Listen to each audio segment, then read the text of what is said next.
হার Spanish লাটে হার হয়েছে প্রথমে আপনি নিবেন যে সিঙ্গেল শট এসপ্রেসো ছোটটার জন্য সিঙ্গেল শট সাকিরের জন্য তাড়াতাড়ি করেন। হ্যাঁ ছোট সাকিরের জন্য সিঙ্গেল শট এসপ্রেসো।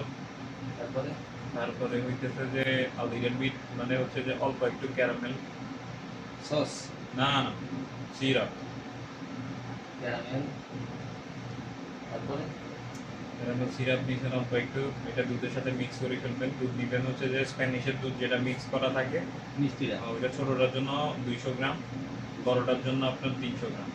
তারপরে ঠিক আছে, তো এটা নেওয়ার পরে শেক হচ্ছে করার যে পরে এটাতে শেক কেন করবেন আপনি, গরম বানাবেন তো ভাই। এটা গরম। তো এটাতে আপনি এসপ্রেসো ছোটটার জন্য সিঙ্গেল শট নেবেন, বড়টার জন্য ডাবল শট। ঠিক আছে, এক এক দোকানে এক এক রকম হয়, হ্যাঁ, আমাদের দোকানে এরকম, অন্য দোকানে অন্যরকম। ঠিক আছে, প্রত্যেকের রেসিপি আলাদা আলাদা।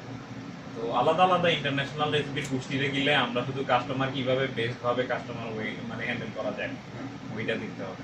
তো এটার পরে প্রথমে আপনি এটা নেওয়ার পরে দুধটা একটু গরম করবেন। গরম করার পরে যদি দেখা যায় যে আপনার কাস্টমার বেশি, কোনো মতে টেস্ট যেন বেস্ট থাকে, লাতে আর্টের দরকার নাই।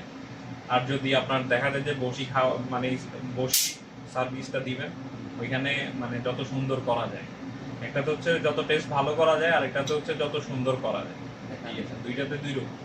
তো এইভাবে করে বানাই ফেলবো আমরা। মিয়া আমাদেরকে ওটাতে কল লাগে না মিয়া, কইবার আগে বানাই দিই হচ্ছি ভাই খায়ালা, তো মিশা কথা, আবার এটা আবার সত্যি না।